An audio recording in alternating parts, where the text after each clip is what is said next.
Chapter 2. The Emperor of Lilliput, attended by several of the nobility, comes to see the author in his confinement.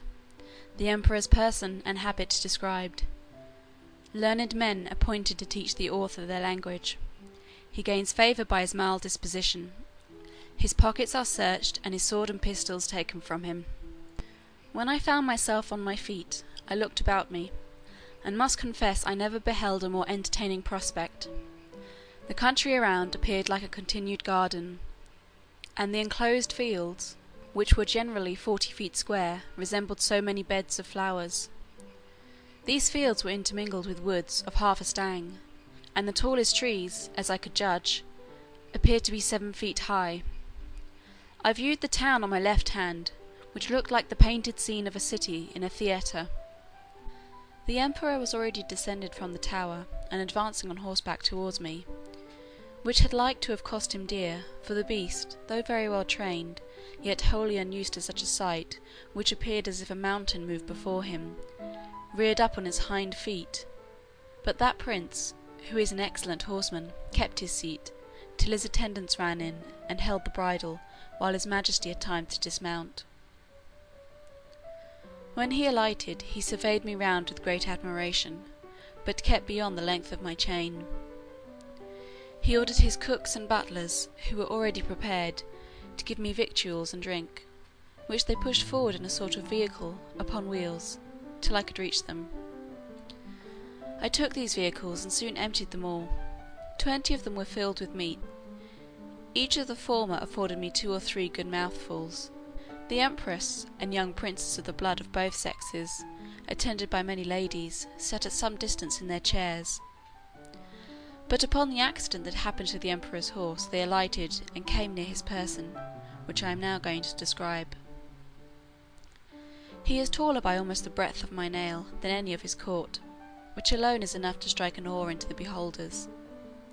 His features are strong and masculine, with an Austrian lip and arched nose. His complexion olive, his countenance erect, his body and limbs well proportioned, all his motions graceful, and his deportment majestic. He was then past his prime, being 28 years and 3/4 old, of which he had reigned about 7 in great felicity, and generally victorious.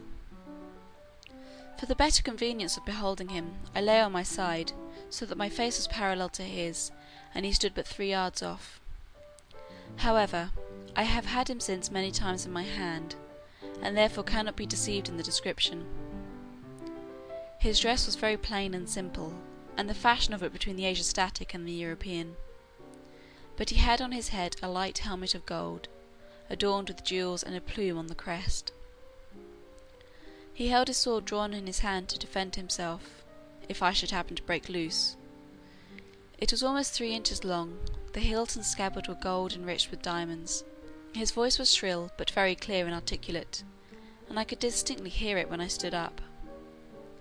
The ladies and courtiers were all magnificently clad, so that the spot they stood upon seemed to resemble a petticoat spread upon the ground, embroidered with figures of gold and silver. His imperial majesty spoke often to me, and I returned answers, but neither of us could understand a syllable. There were several of his priests and lawyers present, as I conjectured by their habits, who were commanded to address themselves to me, and I spoke to them in many languages as I had the least smattering of, which were High and Low Dutch, Latin, French, Spanish, Italian, and Lingua Franca, but all to no purpose. After about 2 hours the court retired, and I was left with a strong guard, to prevent the impertinence, and probably the malice of the rabble, who were very impatient to crowd about me as near as they durst, and some of them had the impudence to shoot their arrows at me, as I sat on the ground by the door of my house, whereof one very narrowly missed my left eye.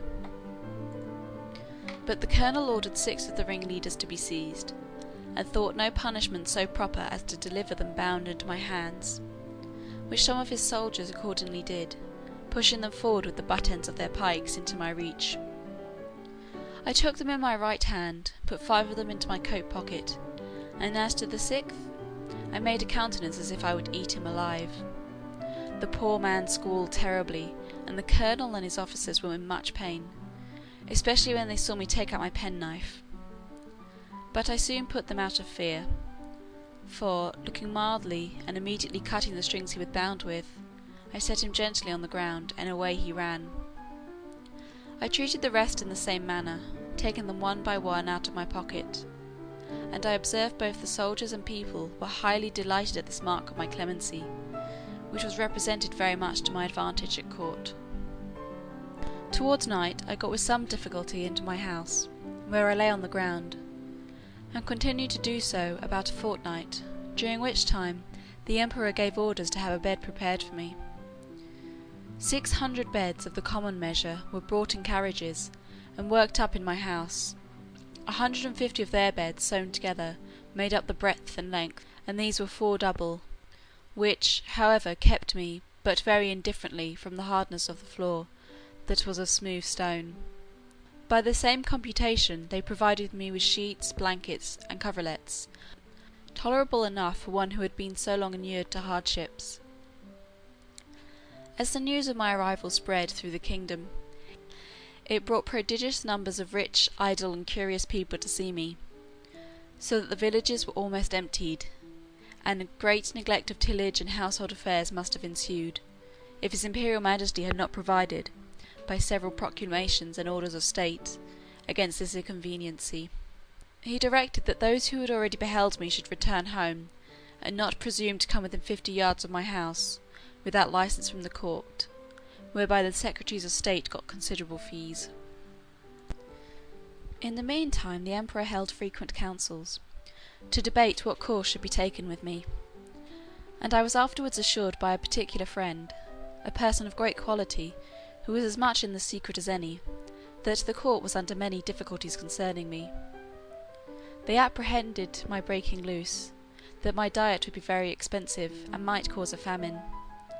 Sometimes they determined to starve me, or at least to shoot me in the face and hands with poisoned arrows, which would soon dispatch me, but again they considered that the stench of so large a carcass might produce a plague in the metropolis, and probably spread through the whole kingdom. In the midst of these consultations, several officers of the army went to the door of the great council chamber, and 2 of them being admitted, gave an account of my behaviour to the 6 criminals above mentioned, which made so favourable an impression in the breast of his majesty and the whole board in my behalf, that an imperial commission was issued out, obliging all the villages 900 yards round the city to deliver in every morning 6 beeves, 40 sheep, and other victuals for my sustenance, together with a proportional quantity of bread and wine and other liqueurs, for the due payment of which his majesty gave assignments upon his treasury, for this prince lives chiefly upon his own demences, seldom, except upon great occasions, raising any subsidies upon his subjects, who are bound to attend him in his wars at their own expense. An establishment was also made of 600 persons to be my domestics, who had board wages allowed for their maintenance, and tents built for them very conveniently on each side of my door. It was likewise ordered that 300 tailors should make me a suit of clothes, after the fashion of the country, that 6 of his majesty's greatest scholars should be employed to instruct me in their language, and lastly, that the emperor's horses, and those of the nobility and troops of the guards, should be frequently exercised in my sight, to accustom themselves to me. All these orders were duly put in execution, and in about 3 weeks I made a great progress in learning their language, during which time the emperor frequently honoured me with his visits, and was pleased to assist my masters in teaching me. We began already to converse together in some sort, and the first words I learnt were to express my desire that he would please give me my liberty, which I every day repeated on my knees. His answer, as I could comprehend it, was, that this must be the work of time, not to be thought on without the advice of his council, and that first I must lumos celmin pesso desmalon eposo, that is, swear a peace with him and his kingdom. However, that I should be used with all kindness, and he advised me to acquire, by my patience and discreet behaviour, the good opinion of himself and his subjects. He desired I would not take it ill if he gave orders to certain proper officers to search me, for probably I might carry about me several weapons, which must needs be dangerous things, if they answered the bulk of so prodigious a person. I said, his Majesty should be satisfied, for I was ready to strip myself, and turn my pockets before him. This I delivered part in words and part in signs. He replied, that by the laws of the kingdom I must be searched by 2 of his officers, that he knew this could not be done without my consent and assistance, and he had so good an opinion of my generosity and justice as to trust their persons in my hands, that whatever they took from me should be returned when I left the country, or paid for at the rate which I would set upon them. I took up the 2 officers in my hands, put them first in my coat pockets, and then into every other pocket about me, except my 2 fobs, and another secret pocket, which I had no mind should be searched, wherein I had some little necessities that were of no consequence to any but myself. In one of my fobs there was a silver watch, and in the other a small quantity of gold in a purse. These gentlemen, having pen, ink, and paper about them, made an exact inventory of everything they saw, and when they had done, desired I would set them down, that they might deliver it to the Emperor. This inventory I afterwards translated into English, and is, word for word, as follows. Imprimis. In the right coat pocket of the great man-mountain, for so I interpret the words quinbus flesterin, after the strictest search, we found only one great piece of coarse cloth, large enough to be a footcloth for your Majesty's chief room of state. In the left pocket we saw a huge silver chest, with a cover of the same metal, which we, the searchers, were not able to lift.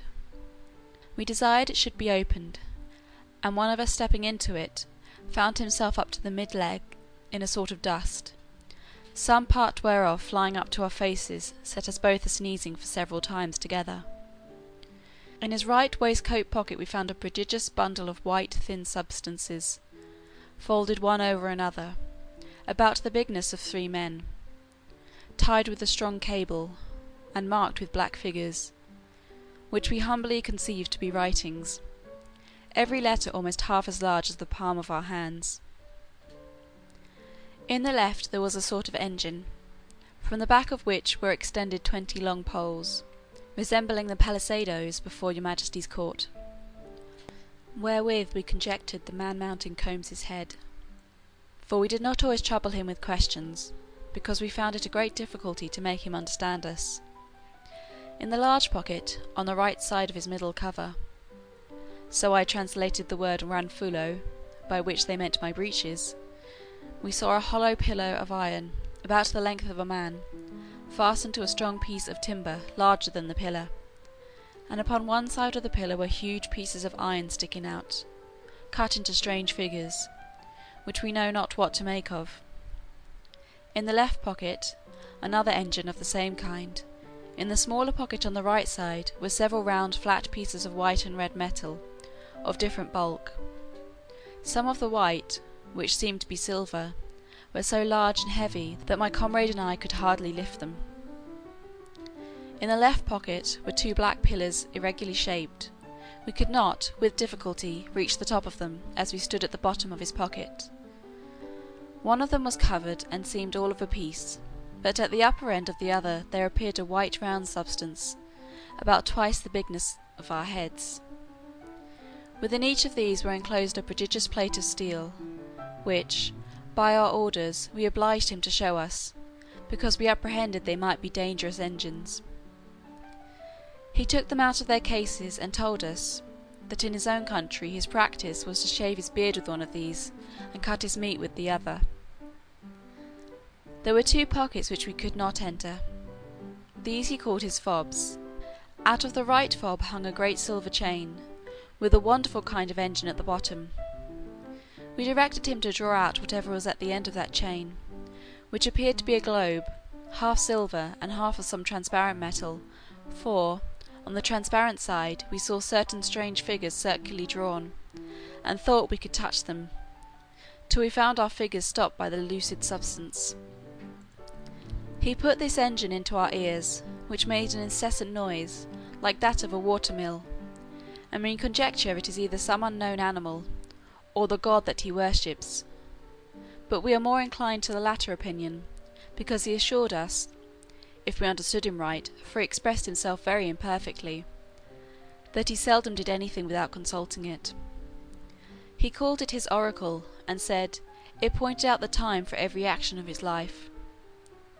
From the left fob he took out a net almost large enough for a fisherman, but contrived to open and shut like a purse, and served him for the same use.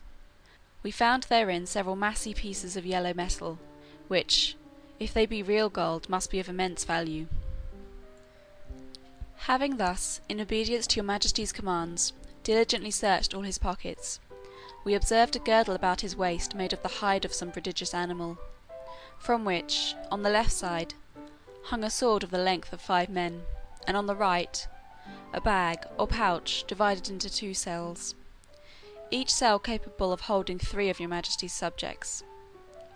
In each of these cells were several globes, or balls, of a most ponderous metal, about the bigness of our heads, and requiring a strong hand to lift them. The other cell contained a heap of black grains, but of no great bulk or weight, for we could hold above 50 of them in the palm of our hands. This is an exact inventory of what we found about the body of the Man-Mountain, who used us with great civility, and due respect to your Majesty's commission. Signed and sealed on the 4th day of the 89th moon of your Majesty's auspicious reign. Clefrin Freelock, Marcy Freelock.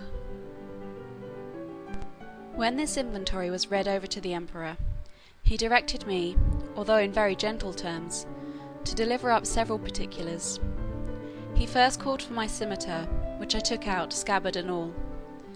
In the meantime he ordered 3,000 of his choicest troops, who then attended him, to surround me at a distance, with their bows and arrows just ready to discharge. But I did not observe it, for mine eyes were wholly fixed upon his Majesty. He then desired me to draw my scimitar, which, although it had got some rust by the sea water, was, in most parts, exceedingly bright.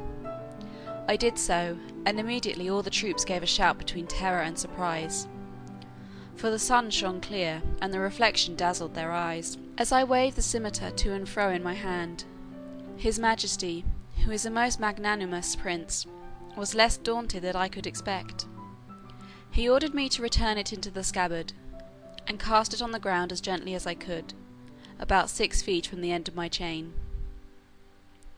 The next thing he demanded was of the hollow iron pillars, by which he meant my pocket pistols. I drew it out, and at his desire, as well as I could, expressed to him the use of it, and charging it only with powder, which, by the closeness of my pouch, happened to escape wetting in the sea, an inconvenience against which all prudent mariners take special care to provide, I first cautioned the Emperor not to be afraid, and then I let it off in the air. The astonishment here was much greater than at the sight of my scimitar. Hundreds fell down as if they had been struck dead, and even the Emperor, although he stood his ground, could not recover himself for some time. I delivered up both my pistols in the same manner as I had done my scimitar, and then my pouch of powder and bullets, begging him that the former might be kept from fire, for it would kindle with the smallest spark, and blow up his imperial palace into the air.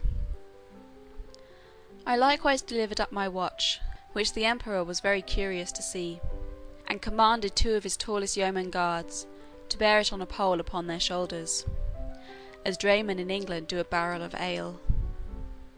He was amazed at the continual noise it made, and the motion of the minute hand, which he could easily discern, for their sight is much more acute than ours. He asked the opinions of his learned men about it, which were various and remote, as the reader may well imagine without my repeating, although indeed I could not very perfectly understand them. I then gave up my silver and copper money, my purse, with 9 large pieces of gold, and some smaller ones, my knife and razor, my comb and silver snuff-box, my handkerchief and journal-book. My scimitar, pistols, and pouch were conveyed in carriages to his Majesty's stores, but the rest of my goods were returned to me. I had, as I before observed, one private pocket, which escaped their search, wherein there was a pair of spectacles, which I sometimes used for the weakness of mine eyes, a pocket perspective, and some other little conveniences, which, being of no consequence to the emperor, I did not think myself bound in honour to discover, and I apprehended they might be lost or spoiled if I ventured them out of my possession.